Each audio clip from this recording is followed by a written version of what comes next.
Melissa Lee. I move that the question be now put.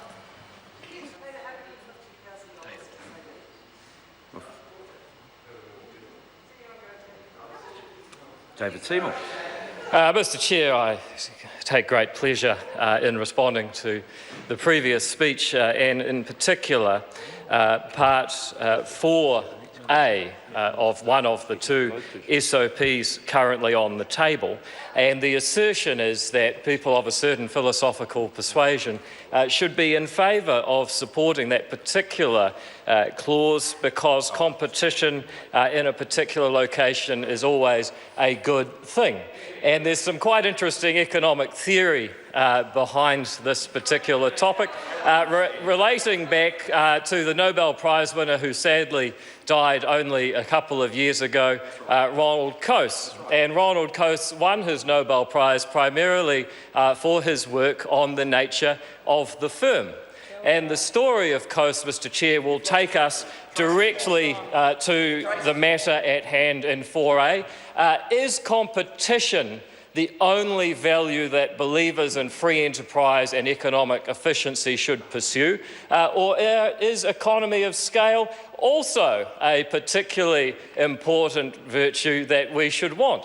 And Coase's story, Mr Chair, was that he started as a socialist. He might well have found his place on the far left of New Zealand first, but unlike them, he was a thinking man, a very inquisitive man who knew to ask the right questions. And what he did, Mr Chair, is he travelled from his home in England to, at that time, the centre of industry in Chicago, and he asked the people at General Motors, why is it that in a capitalist economy you practice an island of socialism, a firm where you have a dictatorship over a group of resources? Why do you do that when competition works so well? Why do you believe in so much economy of scale? Why might you, 80 years hence, be opposed to 4A in this bill?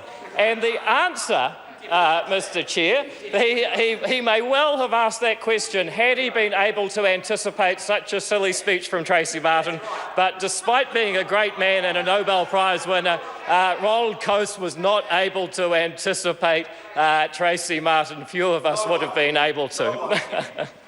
And so the answer that Ronald Coase got from asking the right question, and which eventually earned him a Nobel Prize, is that firms should expand. The nature of the firm is that firms should expand up until the point where the marginal transaction outside the firm has greater transaction costs than the marginal transaction within the firm.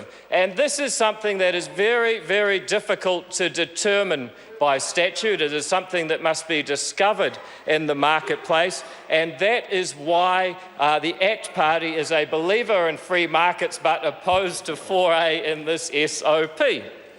Mr Speaker.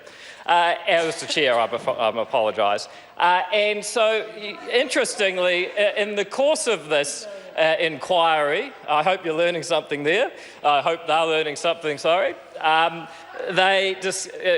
Coase discovered transaction costs, and transaction costs, Mr Speaker, Mr Chair, are one of the most important things to understand when it comes to being a true believer in free markets and economic efficiency. I don't think we'll see that level of sophistication or understanding in some seats across the House, but since I was asked, that is why I am opposed to this SOP. I do not believe it will increase economic efficiency or the welfare of New Zealanders with respect to telecommunications.